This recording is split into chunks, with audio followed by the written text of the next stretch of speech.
Welcome to Power Lunch Live on the new LinkedIn Live platform. I'm Rhett Power, your host.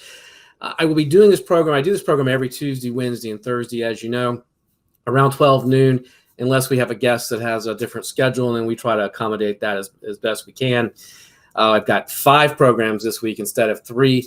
Got another one today at 2 p.m., and that's going to be a lot of fun. And I'll talk to you about that here at the end of this program. But today I've got a great guest. Susan Steinbrecher is CEO of Steinbrecher and Associates, best-selling author. She's an executive coach. They do group facilitation and leadership training. She's a fellow Inc. columnist. She's a featured expert on MSNBC's Your Business, and she's got a great new book out that we're going to talk a lot about today called Meaningful Alignment, Mastering Emotional Intelligence Interactions at Work and in Life. Susan, welcome to the program. It's great to talk to you. Thank you for joining us. Yes, thank you so much. It's my pleasure. You're welcome. So I want to get right into your work. You started the firm in 1992, and with the focus on leadership and executive coaching, and so I want to talk about that a little bit. But you've done a lot of work around heart-centered leadership, and I wanted to ask you really what that is and why is it important, sort of in today's environment that we work in. Yeah, so thank you for asking that. But heart-centered leadership is really about recognizing that when you lead with the heart, and obviously we lead with the head as well, but when we lead with the heart, we have a way of building commitment and not just compliance with others. So in order to have a successful business, you really need to have the, what I call tapped in, tuned in, emotionally connected, emotionally engaged associate who actually wants to work for you and doesn't have to work for you. And that's a very big, big difference. Very big difference. So I will tell you when the first edition of the book came out, which was, like 16 years ago, I can hardly believe that. People said, well, you've lost your mind. Like to have the word heart and leadership in the same sentence does not exist. And I said, but that's the problem. It needs to exist. And then, of course, fast forward, we released the second edition a few years ago because there's now 35,000 books with the word heart and leadership in the same sentence. So people are beginning to realize this. So that was the impetus for me to do that is, I remember the day very clearly. I remember walking out of an executive coaching session with someone, and I remember saying, it's just not that difficult. If they would just do these things, when I took out a piece of paper and wrote down kind of 8 things, which became 7, and those 7 things became the principles of heart-centered leadership. And we've just had a tremendous response. And especially today, it's like, it's had a big resurgence again, because I think people are just, they recognize that it's not quite working and employees are burned out. And of course, we know that engagement's at an all-time low. So looking for answers. Yeah. What are those 7 principles? So the first one is called Know Thyself. And that is the courage to look in the mirror and own how you show up every day, the good, the bad, and the ugly. That's not easy. Which is not easy. It's a courageous path. Not everybody wants to do it, but it's really important to do it. The second one is called Don't Judge or Assume, Instead Come to Understand.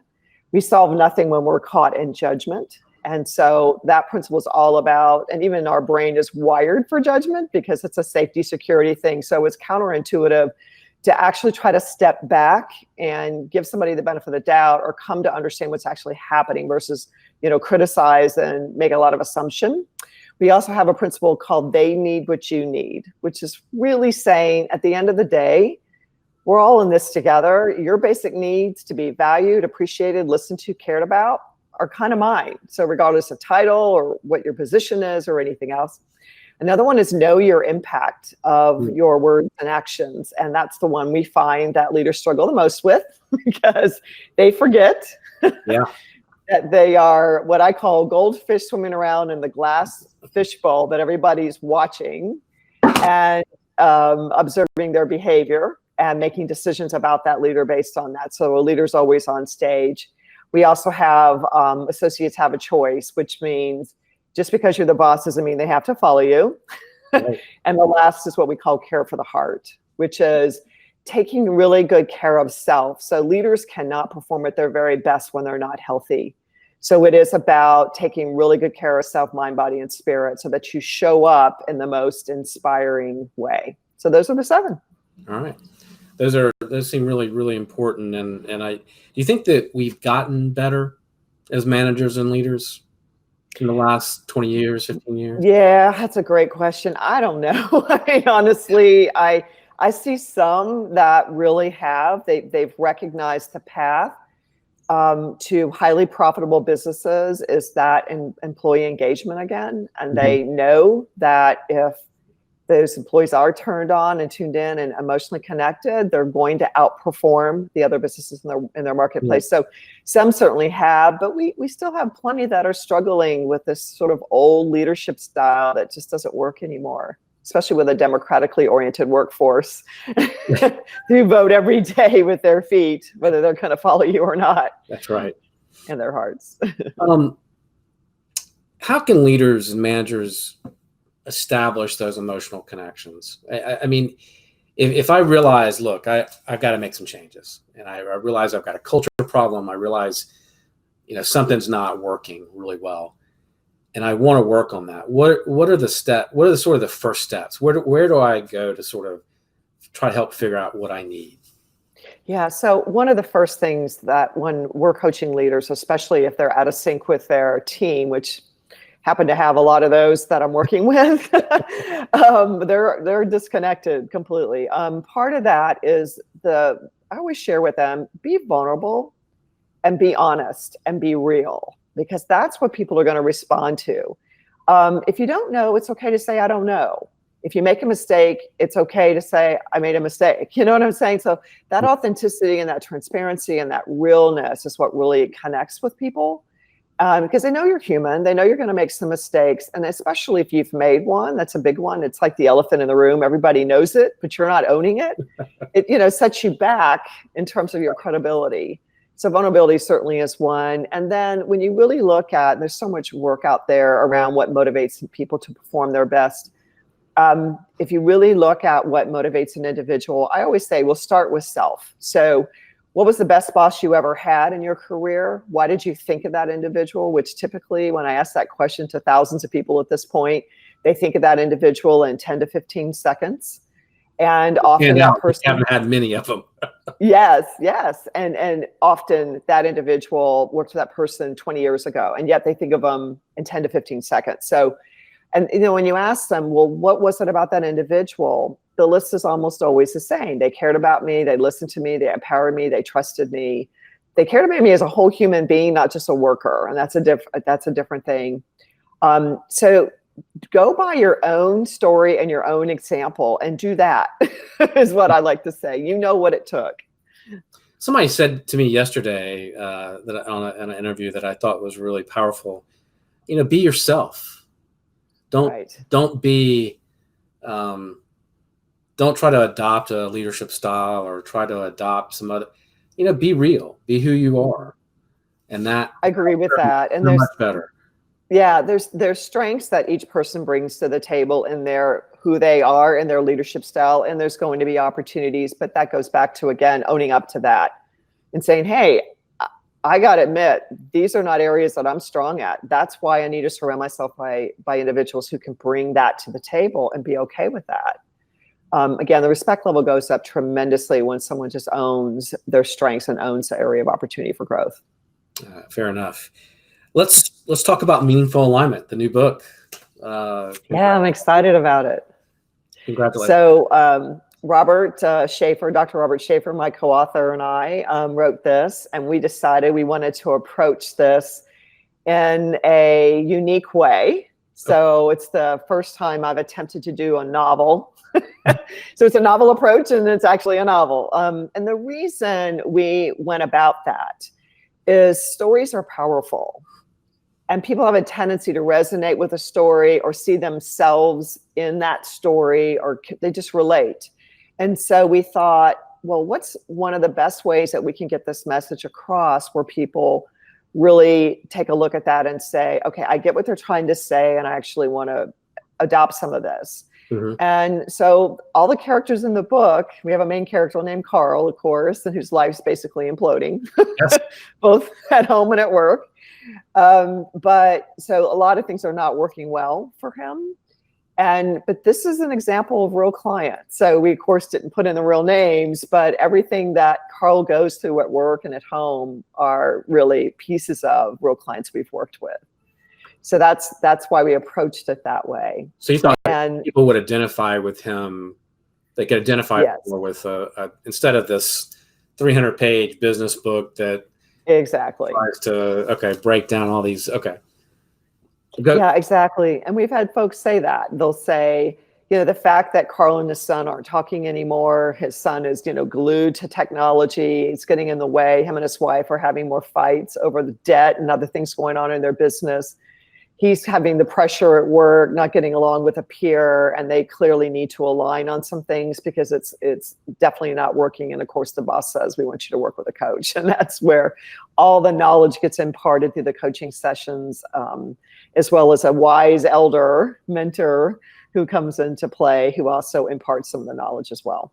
What is the meaningful alignment process? I mean, you sort of outline a process in this book. Creatively, I should say. Thank you. What is that process? So what we find is people often lack the confidence, competence, and comfort to actually have the conversations they need to be having right now. And so we felt like we needed to build the skill. And we're approaching this in two ways. There's one side of the equation we call the inside game, which is your own emotional composure and resilience when you're in a conversation like that, because that's going to matter a lot to the outcome of this conversation. And then the outside part is, how do I actually have this conversation? What's sort of a step-by-step process? How do I begin it? How do I end it? And on top of that, if the other individual might be having some emotionally charged moments in this interaction, how do I begin to facilitate or manage the emotion of the other individual as much as I can? I mean, we all own our emotion, if you will, Sure. But there are ways you can facilitate through. So we added both of those skills, introduced it into the book. And of course, when we do workshops, we teach people these skills and they practice with real live situations and get feedback with a table coach and others at the table. But we lined up a 6-step process from start to end. So what are those? So what are some of the tips? If you get into an emotionally charged, we all have to, as managers and leaders, right? We all have to have those tough conversations. Correct, and many avoid them. Well, I don't think we never taught. I was having this conversation with somebody the other day. We don't talk about we're never taught communication. True. Right? And business school and school in general, and even with our parents, if we come from a family that were great communicators, then we're probably going to have pretty decent communication skills. If we didn't come from a family that talked very much or talked, we all have those issues that we have to deal with. But it's not a subject we really, when we go out into the world and become leaders and managers, it's not something that we often learn how to do very. You're absolutely right. Unless, to your point, we were gifted to have a family that was really good at it, which most of us were not, right. That we're not really taught this skill. And yet we're supposed to, especially in a leadership role, we're supposed to have these, performance conversations with associates. We're supposed to get alignment with a peer, and we don't really know how to approach it. So in terms of the emotional composure part, there's some things that you can do in the moment. And the first one we call is pause. And what I mean by that, you're in the middle of the conversation, you're beginning to feel yourself get upset. The pause means silence. In other words, do not say anything, because if you have to know yourself, it goes back to HeartCentered Leadership again, know thyself. If you're getting emotionally triggered, and if you say something, you've got to know yourself enough to know whether this is not going to go well, right? Right. So one of them is what we call pause, right? Just keep your mouth shut for a moment. Another one that we call breathe, right? So as you're trying to compose yourself, if you can focus on your breath as much as possible. So if we're silent, we can be focusing on our breath. And because that shifts us out of sort of the mind and into the body, if you will. And it takes us from that sort of emotional hijack space in the brain of the amygdala. And then a third one is what we call deflect. So this can be done by deflecting, by not saying anything again and asking a question. So it'd be, would you be willing to share more about that? I'm really interested in that. And so now you've got the heat off of you, and you might be writing down things that they're saying, which of course the person values. Are like, wow, this person really is listening. I mean, they're even writing down notes about this conversation. So that's another one. And then the truth is, if you're really emotionally triggered and you know this is not going well, you need to delay that conversation. And I mean, something like, hey, listen, we're upset. You're upset. I'm upset. Why don't we just kind of take a step back and reconvene tomorrow? That's so much safer than plunging in and creating the damage. Yeah, I mean, do you recommend if you know that you're going to have a conversation and putting it off if you want to think about it more? I mean, sometimes you have to have these conversations and you're not in the right space. This person is going to react badly. Is it okay to delay it? I mean, sort of absolutely acknowledge it and say, look, you and I have to have a tough conversation, but I'm not ready. I don't know if you're not ready, but I know I'm not ready for it. Can we have this tomorrow morning? Yeah, no, I think that's absolutely spot on, because one of the things we talk about in the book, especially, and in our workshops, excuse me, is this whole thing about preparation. So when you know this is going to be a tough conversation based on the conversations you've had with the person before, based on the situation, preparing really carefully in advance. And we literally suggest you script out what you plan to say under each of the 6 steps, which I'll be happy to introduce as to how do you actually start the conversation to end. Yeah. So if you don't do that, you're really not ready, because one of the things we ask you in preparation is, what is the desired outcome at the end of this conversation? And if you tell me it's to punish the person, I'm going to tell you that's not the desired outcome, because that is not a good place to be, right? This is not going to go well. There is a behavior that you're trying to close the gap on, or there's a situation that's happening here that you're trying to change, or you're trying to get aligned with this individual on a project, whatever it is. Getting crystal clear on the outcome you're trying to get achieved is important, and that's part of the preparation. Scripting out notes, role playing with somebody else that you is a safe partner, and say, hey, listen, this is going to be a tough conversation. This is how I think they're going to respond.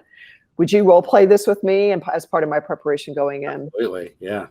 Right. So that's another thing that we always say. So yes, trust yourself. If you're mad, you're not ready.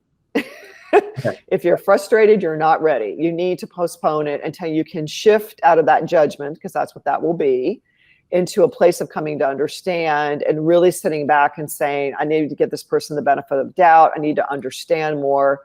And as you're sitting there in conversation with that person, we talk about how to listen actively and mindfully.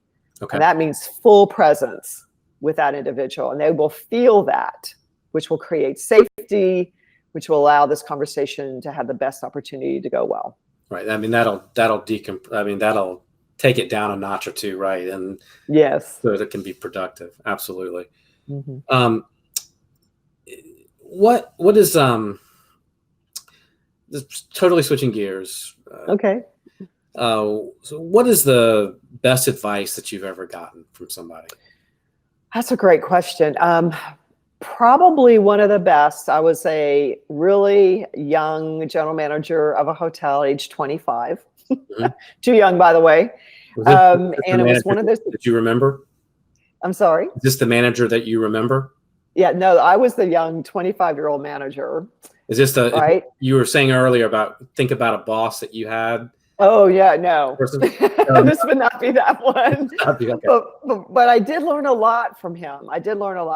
And one of the things that I did learn was, here I'm trying to ask for permission left and right. And I would call and say, hey, well, can I do this and can I do that? And he would just say one thing. He'd say, Susan, it's so much easier to beg for forgiveness than to ask for permission. Then he'd hang up on me. I'd be like, wait a minute, no. you didn't understand. Call him back. And I'd say, no, you're not understanding. I'm asking, is it okay if I do A, B, C, D, and E? And he's like, it's just so much easier to beg forgiveness and ask for permission, and hung up on me again. So what he was really trying to say is, listen, we put you in the role for a reason. We trust that you can do the job. You're going to have to take some risk. Sometimes you're going to get it right. Sometimes you're not. But that was a really valuable lesson for me. Okay. What was the person that you, if I asked you that question about what was the manager you thought of, who would that be? Who was it? Yeah, for best boss, this individual was really good at supporting me, trusting me. I mean, I would get comments daily that said, I've got your back, all is going to be fine, you've got this. I mean, that level of support at that time in my career was really, really important. I think sometimes that best boss believes in you at a time when you don't believe in yourself. And I was having all kinds of confidence issues and doubt, like, have I gotten over my head here? Or maybe I can't really do this job. And that continual reinforcement really mattered to me. And I really thank him for that, because it was a hugely valuable for me, and it helped me build my confidence to get out there and do it. And I did, and it all worked out well. Now, let me ask you this. What specific daily actions do you take really to sort of stay focused? I mean, you've been running this business now since 1992. Yeah, 27 years, which is crazy. Yeah, I'm in awe, really. I don't believe it half the time. I have an attention span of about this big, so yeah. How do you stay focused? I mean, how do you keep driving that every day, and keeping your team focused? And I mean, how do you do it? Yeah, not always easy to do that, right? But I'm a planner, and I prioritize really, really well. And I'm very good at determining what really matters and what do I just need to let go of. Delegate a lot. So it's like, if this is not worth my time and effort to be doing this, I don't need to be messing with it. I need someone else to take that on that's probably better at it than I am anyway. And that helps me keep the focus on what really matters. And then just in terms of, I alluded to earlier about taking care of self as a leader. And we bring that up in Meaningful Alignment, as well as HeartCentered Leadership, that, taking care of self, mind, body, and spirit. So getting enough sleep. I'm a person who really does get, for the most part, 7 to 8 hours a night of sleep, which people are flabbergasted over, but I really do. I try to eat really healthy and clean, and I exercise regularly. And those are all things that helps me stay healthy, and allows me to also be very focused on what matters.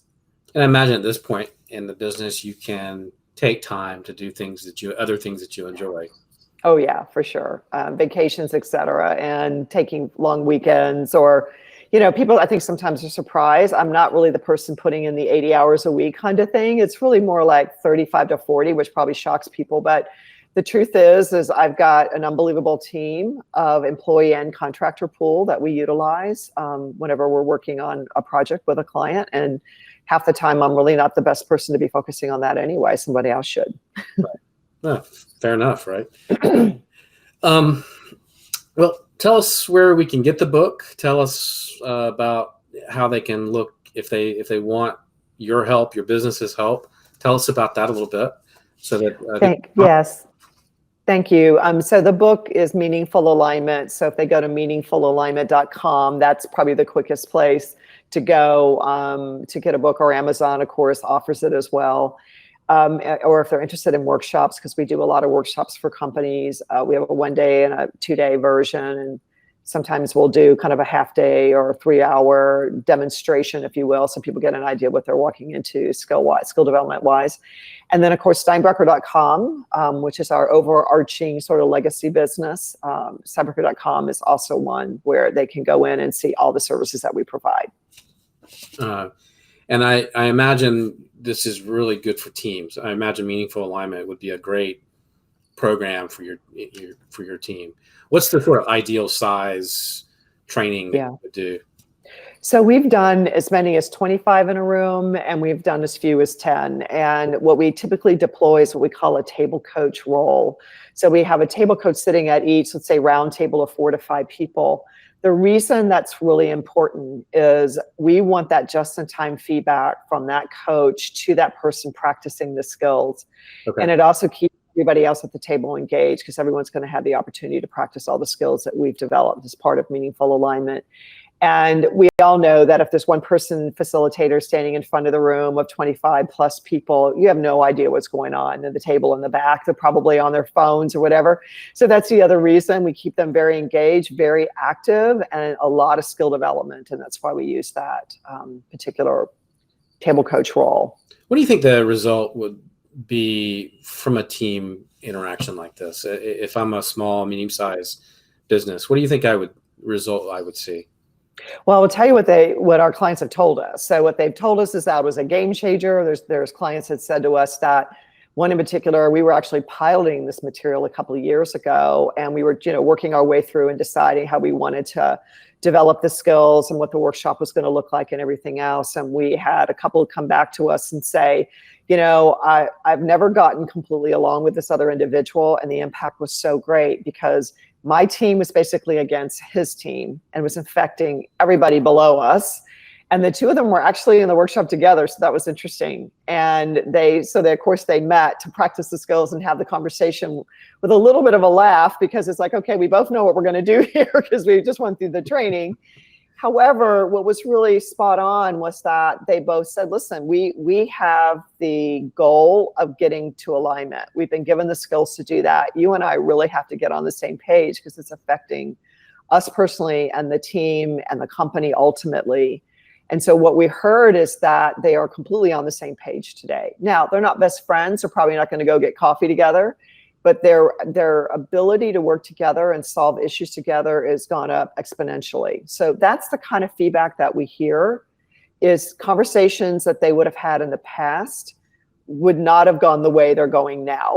That is for sure. Well, that a lot. That's a huge result. Yes. Giving people those skills to sort of deal with their differences, right? Yeah. Exactly. So. Well, Susan, good luck with the book. I hope it's a great success. I love how you did it, and I think it certainly, for me, it was easier to read and easier to sort of understand, and I'm a pretty simple person, so I don't know, we're all pretty complicated. No, I think it was done really well, and I think very creatively. So I think it's gonna. Hopefully it does very well, and good luck with it. And thank you for joining us today here on the program. Oh, Rhett, thank you so much for the opportunity. I appreciate it. Really enjoyed it. And the reason we have you, because it is on my Forbes list. So, and congratulations there. Yes, thank you for that too. We appreciate that as well. You're welcome. So this has been the Power Lunch on LinkedIn Live. We were broadcasting today on LinkedIn, of course, Twitter, Facebook, YouTube, and all with the help of Social Live's platform.